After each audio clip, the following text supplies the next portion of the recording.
Good evening po. Yan, good evening po sa lahat ng nanonood, maging sa mga nanonood sa live stream natin. At maulang gabi pala.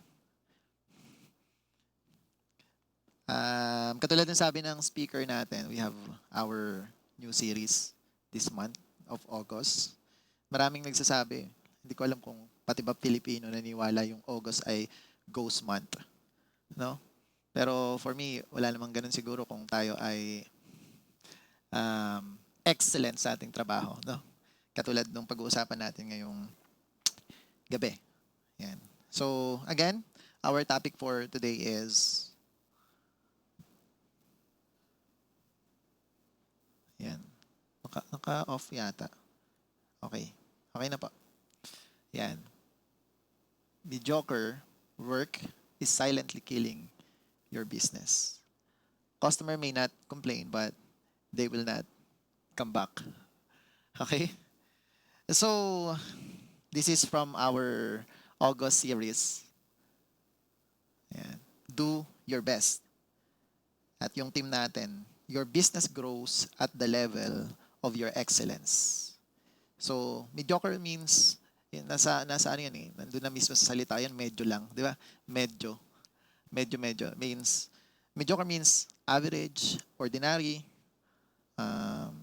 just acceptable, something like that. Yung pwede na nga, ganun. So, sabi niyan sa introduction natin, people don't always complain, they simply live. So, let me ask you a simple question. Have you ever lost a customer without knowing why? Have you ever wondered why customers stopped buying from you even though they never complained? Siguro kung negosyante ka talaga na medyo matagal na yung iyong experience, ay makaka-relate ka dito. No? Bakit kaya hindi na ako binibilhan ni ganito? Lalo na kung medyo personal pa yung iyong approach sa pagninegosyo or hindi pa masyadong malaki yung iyong business, talagang ikaw mismo yung nakakaranas ng ganun. Mga nagsisimulang nagninegosyo ay naisip natin, ba't kaya yung friend ko hindi na rin bumibili sa akin? No? May mga ganun tayo. Many business owner assume no complaints means my customer are happy. But hindi yun yung ibig sabihin.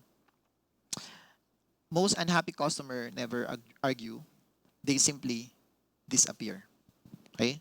Hindi na sila nakikipagtalo kung ano ba yung karapatan nila dun sa produktong binili nila o sa service na binigay mo. Minsan, hindi na lang sila bumabalik. Okay? They quietly find another or someone who does better work than you do.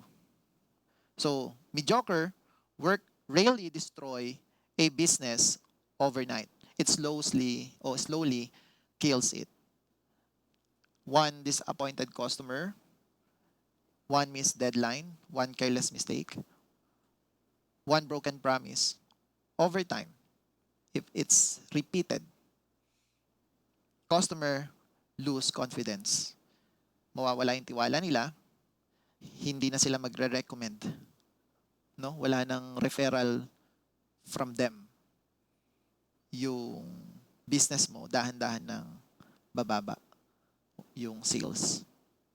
Okay, so, sabi dito, excellence is not about being perfect. It's not being perfect. Magkakamali tayo. Or may mga bagay na hindi talaga natin magagawa ng tama. Di ba? Yung mga, lalo na kung yung mga tao natin yung gumagawa nun. It is about consistently giving your best because your work represents both your character and your God. Sino ka ba talaga? Yun, nire-represent nun yung trabaho na binibigay ninyo. Kung paano nyo trinatrabaho yung pagninegosyo nyo, kung ano kayo sa trabaho nyo, kung meron man ditong mga employee pa while they're doing their business, kung sino kayo dun sa work nyo, kung ano yung ginagawa ninyo sa... Hindi ba putol-putol yung salita ko dyan? Hindi naman. Okay naman? Okay. Kung sino kayo sa ginagawa nyo, it represent your character and who your God is. Sino ba yung Diyos mo? Sino ka ba talaga? Okay? Mamaya mas ma-explain ko yan. This is our kingdom foundations o verses. Colossians 3:23, sabi dyan, whatever you do, work at it with all your heart as working for the Lord, not for human masters. God never calls us to do average work. Hindi tayo tinawag ng Diyos o nilikha ng Diyos o nabuhay dito sa mundo para lang gumawa ng average lang. Kasi kung para kay Lord yung ginagawa mo, it must be the best. Tama? Sabi dyan sa verse, whatever you do, work at it with all your heart, buong puso, walang pagdadalawang isip, hindi half-hearted, but with all your heart. Meaning lahat gagawin mo. Di ba? As working for the Lord, na para bang nagtatrabaho ka sa Diyos at hindi sa human master. Whether you're serving your customer, leading your team, running your business, and at your work, should honor God. Kahit nasaan ka pa. Sabi sa Proverbs 22:29, do you see someone skilled in their work? They will serve before kings. They will not serve before obscure men. Obscure men means not well-known or mga hindi kilalang tao. Yung ibang translation niya, o yung ibang translation, sabi diyan low rank. So hindi sila nagse-serve yung mga skilled people. Hindi sila nagse-serve sa mga low ranking. Sa mga king sila nagse-serve. It means excellence creates opportunities. Why? Because people notice quality.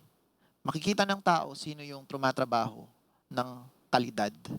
At syempre, kung mga matataas na tao makakakita nun, most likely makikita naman nila yung ginagawa mo. Yung ganda ng produkto mo, yung ganda ng trabahong ginagawa mo, no? It's either kukunin ka nila or mag-i-invest sila sa'yo or talagang mapupunta ka dun sa greatness na pinapangarap din naman talaga natin, di ba? God opens doors for those who are committed to doing excellent work. Okay? Sabi dito sa Luke 16:10, whoever can be trusted with very little can also be trusted with much. This is one of our favorite verse here sa Business Talk. Tama? Kasi dyan tayo nagbe-base sa pagiging steward natin, sa pinagkakaloob sa atin ng Diyos, sa pinagkatiwala sa atin ng Diyos, lalo-lalo na sa negosyo, sa finance, sa kakayahan natin. Okay? Excellence begins in the small things. Faithfulness in little prepares us for greater opportunities. So, ang message nung mga verses na binasa natin ay karamihan sa mga negosyo nagfi-fail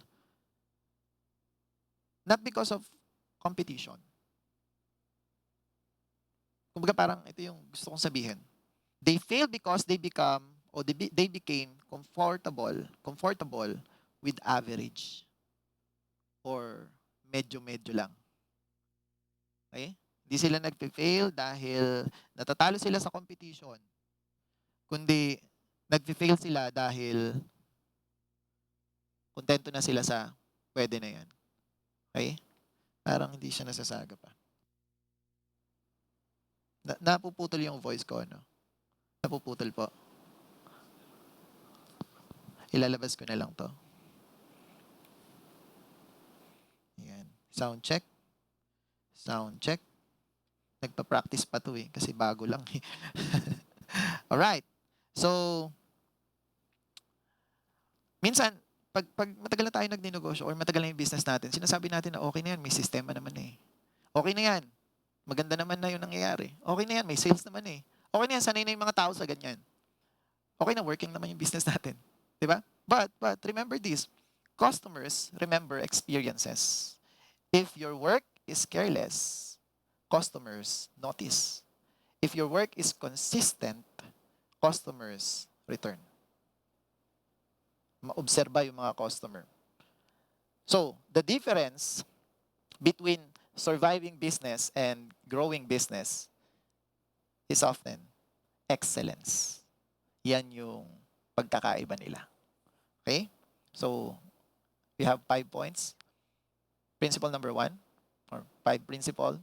Excellence is a decision, not a talent. Some people think excellent work is a gift. Iniisip nila yung mga magagaling, ano yan, gift yan eh. Wala akong gift na ganyan, or hindi ako binigyan ni Lord ng gift eh. Wala akong gift. So that's why most of the people, they are contented by doing mediocre work or saktuhan lang. Kasi feeling nila hindi sila para doon. Okay? Pero ang totoo, excellent work is a daily decision. Doing things properly, paying attention to details, finishing what you started, giving your best every single day. So it's daily decision. Hindi siya gifted kasi sila, o gifted kasi ako, or gifted kasi siya. It's a daily decision. Kung magpa-practice ka ba, kung mag-aaral ka ba, kung gagawin mo ba yung dapat mong ginagawa para mas mag-improve. Lalo na sa negosyo, araw-araw ba, nag-iisip ka paano ba i-improve pa yung business mo? Dahil negosyo yung pinag-uusapan natin. Araw-araw ba, chine-check mo kung, ano pa yung pwede mong i-improve sa negosyo mo, sa sistema ninyo? O baka you are complacent. Doon na papasok yung pagiging mediocre. Halimbawa, merong dalawang business, parehas yung produkto. Yung isa, ginagandahan nila yung packaging. Tapos yung isa, wala, sakto lang yung packaging, yung pagbabalot nila. Tapos pag pinadala nila sa customer, naka-plastic lang, di ba? Pero yung isa, parang sobrang international nung pagkain, di ba? Hindi ko alam kung nakakain na kayo ng mga Chinese bread. No? May mga nakita akong Chinese bread, mga 4 na piraso lang. Tapos ganito kaliliit. Tapos yung box niya, alam nyo gaano kalaki. Ganito ka siya kalaki, tapos ganito siya kataba. Tapos pag kinain mo, matatalo pa siya ng hopya sa lasa eh. Pero ang lupit ng packaging. Tapos may mga naririgaluhan kasi ako eh. May mga friend ako na mga nagre-regalo sa akin ng ganong Chinese na nasa box na sobrang ganda. Pag ibinigay sa akin, pagbukas ko, ang feeling ko, ginto yung nasa loob eh. Nakakita na kayo ng ganon? Di ba kumbaga parang, ba't ba ito binibili? Pwede ka naman bumili ng hopya. Yung hopya, 20 pieces pa yun. Ito, 4 na piraso, ang liliit pa. Tapos pag kinain mo, isang subo lang talaga eh. Tapos sobrang ganda, pinaganda talaga yung lalagyan. I don't know kung nakakain na kayo ng mga ganong nakabox pa na sobrang... Pero yung lasa hindi naman sobrang... Ang pinapoint ko dito, which one earns repeat customers? Sometimes hindi lang naman yung laman yung importante. Though hindi ko sinasabi na pangitan nyo yung lasa ng pagkain nyo. Maybe sa kanila, masarap na yung product na yun. Pero yung packaging sobrang pinaganda. Isipin mo, akala nila hindi, masarap na yan, okay na yan. Pwede na yan. Yung lasa naman yung tinitingnan ng tao eh. Pero hindi. Di ba? Bakit ipinangre-regalo pa sa mga mayayaman yung box na yun, na 4 na piraso lang naman ng na bilog na tinapay yung laman. Di ba? Isipin mo yun. Kung magre-regalo ako ng hopya sa'yo, baka sabihin mo sa akin, ano ba ito, boss? Di ba? Pero isipin mo yun, iniregalo yung sadya. See? Excellence. Reality. Excellence is intentional. Truth. People notice consistent quality. Pangit din naman kung minsan lang okay. Kaya dapat consistent quality. Okay? Principle number 2.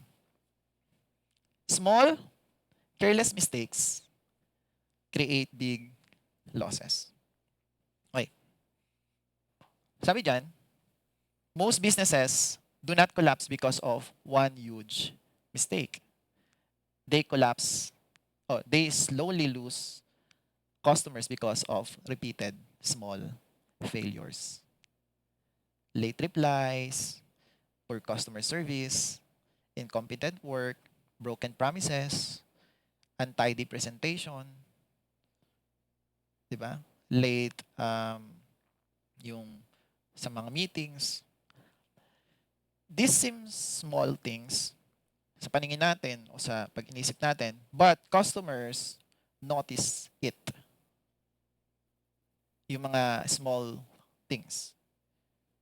Example, nakakain na ba kayo sa restaurant na sobrang sarap? Sino dito nakakain na ng restaurant na sobrang sarap? Grabe, sobrang tindi nyo kumain, pati restaurant kinain. Hindi. Restaurant na may pagkain sobrang sarap. Sino na nakakain doon? Gagaling nyo. Ngayon, ayaw nyo na magtaas ng kamay. Hindi, sino nga? Di ba lahat naman tayo? Pero naranasan nyo na ba na sobrang sarap ng pagkain nila? Kaso nga lang mga 1.5 hours kang nag-intay. Anong sasabihin mo? Babalik ka pa ba? So, sasabihin, minsan iniisip natin, hindi, babalik naman yung customer natin kasi masarap yung food natin. Okay lang yan, maghintay sila. Kasi yung food naman natin yung iniintay nila dito, hindi naman yung, di ba? So, maraming dahilan kung bakit hindi nababalik yung customer. That's why we need to think of those maraming maliliit na dahilan. Kaya nga yung small details sobrang importante. Yung mga malalaking kumpanya, sobrang meticuloso nila sa mga detalye ng negosyo na meron sila. Hindi na pwedeng okay na yung finance natin. Marunong naman yung umahawak eh. Hindi mo na pinag-aral. Okay na kasi siya eh. Natuto na ng konti sa mga nakaraang mga karanasan. Ikaw, okay ka na. Hindi ka na nag-aaral ng patuloy. Kasi akala mo, okay na yan eh. Diba? Yung mga maliliit na detalye, napaka-importante nun. Diba?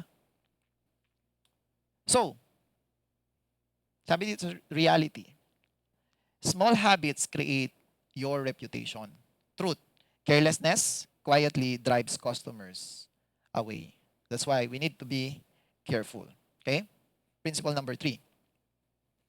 Customers remember their experience more than your product. Alam ko naging topic na natin to last June, yung kung di ako nagkakamali. People may forget what they bought, but they rarely forget how they were treated. Hindi nila makakalimutan kung paano sila itrinato. No? Makakalimutan nila kung ano yung produkto. Pero yung taong trumato sa kanila ng hindi maganda o yung negosyo, yung product, yung service na naitrato sila ng hindi maganda ay hindi na nila makakalimutan. Kahit yung muka ng taong gumawa sa kanila nun. Diba? Ano nga ulit yung produkto ng mga yun? Yung sumigaw-sigaw sa atin, akala mo naman sila lang yung may ganung produkto, di ba? Tandang-tanda ko yung mukha nun, tsaka yung pangalan nun. Vince. Okay. So, again, people may forget what they bought, but they rarely forget how they were treated. Friendly service, honest communication, quick response, respect, professionalism. Hindi nila makakalimutan yung mga magagandang experience na yon. Same sa mga pangit na experience. That's why, kailangan nating maging meticuloso, maging mabusisi sa bawat detalye ng negosyo natin. Kamusta kaya yung service namin? Ano kaya yung sinasabi nila pagkatapos nila mag-deliver? So you need to know that. Kasi hindi mo alam kung ano yung na-experience ng customer sa character na ipinapakita ng mga tao mo. I don't know. Ilagay nyo na lang sa lahat ng sitwasyon yung sinasabi ko. Kahit dun sa mga maliliit na detalye ng product na ibinibenta mo sa services. Okay. Dito tayo makakapag-create ng loyalty ng mga loyal customers. Okay? Reality. Experience creates loyalty, and this is the truth. Excellent service creates repeat business. Principle number 4. Excellence requires continual improvement. Ito yung sinasabi ko. Hindi okay yung okay na yan, maganda naman na, pinaka-the best na yung nagawa natin, pero hindi na natin ini-improve. Okay? Dapat lagi tayong nag-i-innovate, lagi tayong nag-i-improve ng kung ano yung ginagawa natin. Hindi pwedeng okay na yan, tapos na eh. Nagawa na natin ang sistema. Yan na yun eh, yan na yung gusto ng mga tao. Okay naman yun, pero dapat mas pinapaganda pa natin at pinapagaling pa natin. Never assume I'm already good enough or our business is good enough, better than other. Never assume. Excellent businesses keep learning, keep improving, keep listening to feedback, keep raising the standard. That's why, kung mapapansin ninyo, napaka-importante sa isang negosyo yung meron kayong feedback or feedback from your customer. Kasi from there, malalaman ninyo ano yung na-experience nila. Pag hindi kayo mag-accept ng feedback from them, hindi nyo naman nararanasan kung ano yung binibigay nyo sa kanila eh. Hindi mo malalaman kung ano yung dapat mo pang i-improve. That's why customer feedback is important. Huwag nyo kakalimutan yun. Pag nagkakaroon ng feedback yung mga customer na pangit, huwag nyo i-justify. Hindi, okay na yan, ganito kasi tayo eh. Hindi, ano yan eh, ganito, ganyan. And experience nga nila, it means may problema. Halimbawa, totoo naman yung sinasabi natin na meron tayong rights o meron naman talaga tayong kontrata na ito lang yung makukuha nila. Pero nagrereklamo sila. Kung sana kung isa lang yun, kung marami yung nagrereklamo, it means may problema sa atin. Maybe hindi natin na-explain ng maayos o kaya naman hindi naging detalyado yung pagbibigay natin ng service sa kanila na itong service namin hanggang dito lang po ito. Okay? Nagigets niyo yung point ko. Sometimes kasi gusto nating i-justify kasi mali naman talaga si customer. Pero kung paulit-ulit yung nagrereklamo ng pare-parehas na reklamo, it means ikaw yung may problema. That's why customer feedback is important. Hanggat maaari, lahat dapat ng customer mo magkaroon ng feedback eh. Para paganda ng paganda yung serbisyo mo, paganda ng paganda yung produkto mo, nalalaman mo kung ano yung dapat nyong i-improve. Ano pang kulang ninyo? Hanggat maaari. Pero syempre, yung ibang customer tinatamad, huwag nyo naman sila pilitin. Pag di mo yun, babarilin kita. I mean, hanggat maaari lang. At least, you will know kung ano yung reason kung bakit hindi na sila babalik next time. Di ba? At hindi na maulit yung na-experience nila. Okay. Kung papansin niyo lahat ng mga successful business o mga businesses na sobrang malalaki, constantly improving their products, systems, and customer experience. Hindi sila nag-i-stay lang dun sa kung sino sila dati. Mini-make sure nila na outstanding pa rin yung kanilang binibigay. Kasi hindi naman talaga sila matatalo sa competition.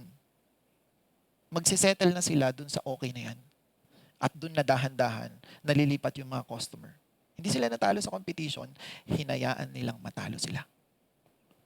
Magkaiba yun ha? Hindi sila natalo, hinayaan nilang matalo sila. Nagpatalo sila. Di ba? Hindi sila natalo, nagpatalo. Kasi they settle for okay na yan. It's the same. Kahit sa family mo. Kahit sa relationship na meron ka. Okay na yan. You're not doing your best. Yung asawa mo, yung mga anak mo, you're not doing your best. Sanay na sila dito eh. Okay na, ako na to eh. Di ba? Mediocre. Ito na ako. Tatanggapin naman nila. Wala silang choice. Ako tatay nila. Wala silang choice. Wala siyang choice. Ako asawa niya. Kung ano ako, tatanggapin niya. At hindi yun yung tinuturo sa atin ng Bible. Ang tinuturo sa atin, excellence. Do it for the Lord. Do everything as if you are doing it for the Lord. And that's why maraming mga relasyon talagang nasisira. Kasi mediocre tayo eh. Ganon din sa pagninegosyo. It's the same thing. Ang terminology nga doon, kampante na. Kampante na kasi. Okay. So, that's why, never stop becoming better. Yun yung pinag-aralan natin sa success, di ba? How to become successful? Be better than who you are yesterday. Kasi yung potential mo ay unlimited. Hindi mo naman kayang matagpuan talaga yung success. Hindi ko naman sinasabing pagiging hindi kontento, yung nangangarap ka ng nangangarap at mas gumaganda ng gumaganda yung pangarap mo. Hindi naman yun yung tinutukoy na pagiging kontento sa Bible eh. Pagiging kontento, yung marunong ka magpasalamat kahit ano pa yung sitwasyon mo. At hindi ka nagko-compare ng sarili mo at hindi ka nagsusumbat. Yun, kontento yun, di ba? Pero yung nag-a-achieve ka to becoming the better version of you every day, yun yung pwedeng sabihin nating success. Hindi yung mas magaling ako kaysa sa inyo o mas magaling ka kaysa sa amin. kundi mas magaling ka ba kaysa sa sarili mo kahapon? Mas magaling ba ako kaysa sa sarili ko kahapon? Mas ginawa ko ba yung best ko kaysa sa ginawa ko kahapon? O mas maganda pa yung ginawa ko kahapon kaysa sa ginawa ko ngayon? We are settling for that eh. Reality. Improvement keeps business relevant. Truth. If you stop improving, someone else will replace you. Okay? Last principle. Your work reflects your character. Your product represents more than your skill. Ulitin ko. Your product represents more than your skill. It reflects your integrity, your discipline, your attitude, your commitment. As followers of Christ, ito na. Our work should point people to Him. As followers of Christ, as believers, our work should point people to Him. Dapat makita nila si Christ sa mga ginagawa mo. That's witnessing. We are telling other people that we are Christians. Yung trabaho ba natin na ginagawa natin, yung work ba natin, yung excellence ba natin ay nakapoint sa Kanya. Dapat matanong ng mga tao to sa ginagawa mo, sa negosyo mo. Ba't kaya ang babait nila dito? Ba't kaya ang ganda ng service nila? Ano kaya ang sikreto nila? Bakit kaya sobrang galing nilang mag-serve? Ano kaya meron dito? Di ba? Tapos pag tinanong pa, proud ka sa isasagot mo eh. Si Christ ang sentro ng negosyo namin. Di ba? Hindi. Sablay yung business mo. Sablay yung customer service mo. Sablay yung product mo. Pa-Christian ka pa sa post mo. Yung negosyo mo naman, di ba? Hindi maayos. Niloloko mo kami. Ang gaganda ng post mo tungkol sa mga verses. Sinasabi mo pa na follower ka ni Christ. Aray ko. Pero hindi ka na makontak pag may problema na yung business mo. Yung product na binenta mo sa amin, hindi ka na makontak. Yun yung mahirap, di ba? Kaya, yung iba, hindi na sinasabing Christian sila eh. Meron akong pastor dati. Hindi niya naman kilala. Pag nakikipag-transact daw siya, never ever niyang sinasabing pastor siya. Hindi ko alam anong sense, anong point. Pero siguro maraming ganun, kasi yun, pastor yun eh. Di ba?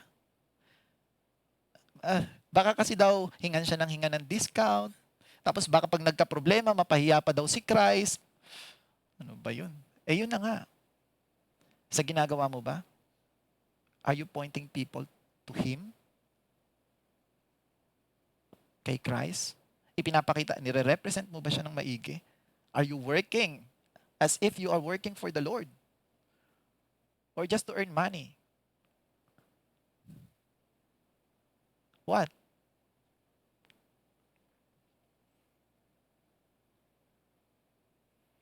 Sana ganito, no? If that's how Christian do business, I want to work with them always. Sana ganun sabihin sa atin ng mga tao, tayong mga Christian. Hindi eh.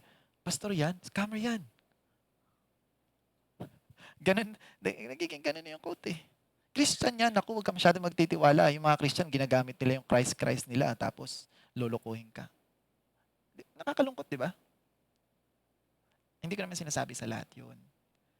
Tsaka hindi yun para sa inyo. Yung mga nasa labas yun. Di ba? Tama. Ano ba yan? Hindi, pinapatagal ko lang kasi nakita ko yung oras. Ang bilis ko eh. Point number 5 na ako, nakakapanibago. Minsan point number 1, 10:00 na eh. Pero, nagigets niyo ba yung sinasabi ko? When we are doing transaction or our work, must point people to Jesus. We need to represent. We must represent Christ in everything that we do. Whether we eat or drink, do it for the glory of the Lord. Whether you do your business, whatever you do it for His glory. It's a reminder for each and everyone. Amen? Reality. People judge your character through your work. Truth. Excellent work honors God and attracts people. This is the final truth. Customers don't always complain. Most simply leave. Mediocre work slowly destroys trust. Excellent work quietly builds loyalty. Hindi mo naman nakikita yung mga bagay na yan. Hindi mo naririnig. Pero dahan-dahan, it establishes loyalty. It establishes loyal customers. Yung referral from them, yung recommendation from them, hindi mo naman nakikita yun eh. Kung paano habang kumakain sila tapos biglang sinabi nung katabi niya na kumakain, "Uy, ang ganda ng hair mo ah. Saan ka nagpagawa?" "Ay nako, sa Luminous ako nagpagawa." Ganun, di ba? Gigas niyo ba? Ang sakit lagi ng likod ko eh. Medyo napapagastos nga ako sa massage kasi parang gusto ko everyday naku, bumili ka na lang ng massage chair sa Zion. Di ba? I mean, hindi naman natin talaga nakikita kung paano tayo i-promote o sinisiraan ng tao. That's why we need to be, ano tawag ito? Mas masinsin sa detalye ng negosyo natin. Keen. Talagang every detail, tinitingnan natin ano pa yung i-improve natin. Kasi baka yung maliliit na bagay na yun, yung maging dahilan, kaya maging loyal yung customer. Or yun yung maging dahilan para hindi na sila bumalik at siraan kanila kahit walang nagbayad sa kanila. Naintindihan niyo ba yan? You don't know. Naku, wag kayo kakain sa ganito ah. Mukha lang masarap yun sa online pag tinignan mo, pero pagdating mo doon, reality, expectation versus reality. Tapos, ang baho pa ng CR. Hindi man lang nililinis. Parang 20 mga 7 days na hindi nalinis yun. Ang daming ipis. Pagkain pa naman tinitinda nila. Tapos yung mga doon, crew, lagi nakasimangot. Para bang laging galit sa'yo. Wala ka namang ginagawa. Umu-order ka lang. Hello po, nakasimangot ka. Diba? So, okay lang sana yun kung isang beses lang nangyari. Kasi pwede mo mag-gain pa yung trust pagbalik. Magbibigay ba ng second chance? Minsan yung mga customer bigay ng second chance. Okay naman yung food nila eh, no? Sige, gusto ko talagang kumain ng food nila eh. Kung di lang talaga mabagal yung pag-serve nila dun, talagang dun ako lagi kakain eh. Sige, bigyan natin ng chance, baka okay naman ngayon. Ganun ulit, patay. That's why, napaka-importante. Every details. No? Nagagawa natin na gawing excellent yung ating negosyo. Hindi lang negosyo to kahit sa lahat ng bagay. Sa pakikipag-usap mo sa tao, sa pakikisalamuha mo, sa pamilya mo, sa asawa mo, sa anak mo. So, the standard of your work determines the future of your business. Sabi dyan. Okay. Closing. Stop asking, why am I losing customers? And start asking, am I consistently giving my very best? Because excellence attracts trust. Trust attracts customers. Customers attract growth, and growth creates lasting impact. Hindi mo mamamalayan, brand ka na pala. Kasi hindi lang naman pera yung iniisip mo, kundi makapagbigay ng magandang serbisyo pinaka-the best sa lahat. World class. Dapat yan yung iniisip mo. Paano magiging world class to? Ang liit lang naman na negosyo ko, kumikita lang ako 100,000 per month. Pero paano ko magiging world class to? Paano magiging world class yung serbisyo namin kahit na maliit pa to? That's why you're going to study. Kasi yun yung motivation mo eh. Paano magiging pinaka-the best yung negosyo namin? Gets nyo? Remember, ang reason kung ba't tayo nagbi-business ay hindi para sa pera. 100% dapat wala sa pera. Naku po, medyo mahirap yan. Pero, if you're going to study, yung mga successful na business, hindi sila nakatuon sa pera lang. Kasi yung income, inevitable. Hindi mo mapipigilan. Kaya napakahirap kung magbi-business ka lang, tapos gusto mo yun yung magiging source of income mo. Hindi yun business, ang tawag doon, source of income. So, I can say, you find a source of income, or work, or job, freelancing, na makakapag-sustain sa'yo, kung yun lang naman yung gusto mo. Tapos, huwag ka masyado mag-focus ng pag-upgrade ng lifestyle mo. You do your business as if you are serving people. Not thinking about how you earn, how much you earn, but how can you solve their problems. Na hindi ka rin naman mag-aabono ng mag-aabono. Huwag mo namang isipin na charity yung tinayo mo. Wag naman charity, ha? Kumbaga kahit na break even, okay lang yon. Ang mahalaga na si-serve mo ng maigi, na nagagawa mo na ma-provide yung produkto mo na makakapag-solve ng problema nila. Na kahit na sa shipping fee, talo ka, tapos break even ka lang totality, okay lang. Hindi ko alam kung mag-grasp nyo itong sinasabi ko. Pero when you create trust sa mga customers,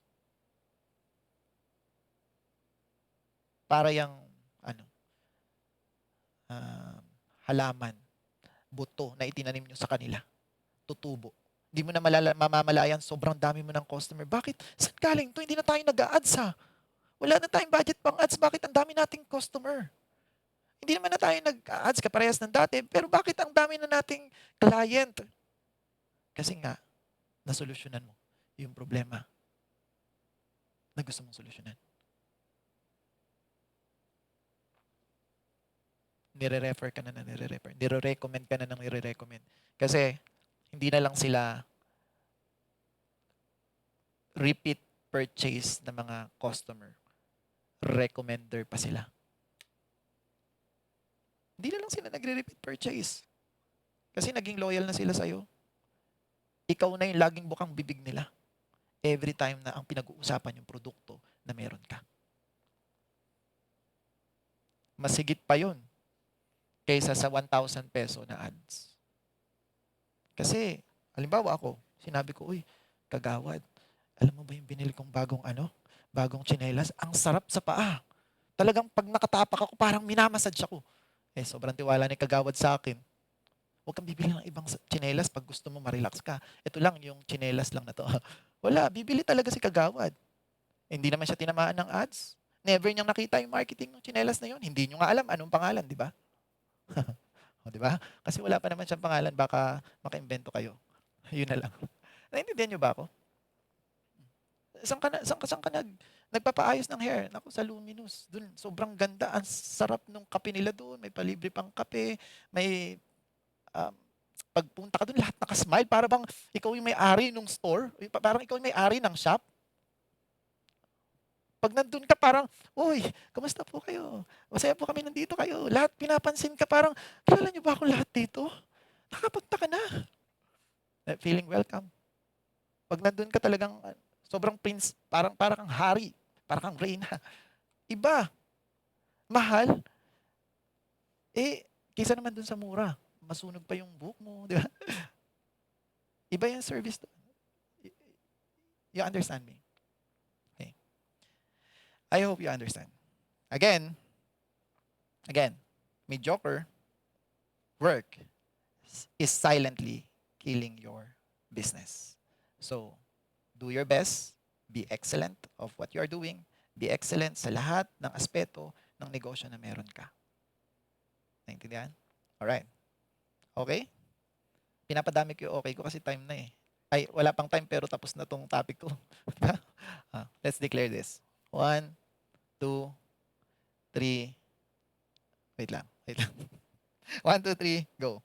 Today, I declare that I will give my best in everything I do.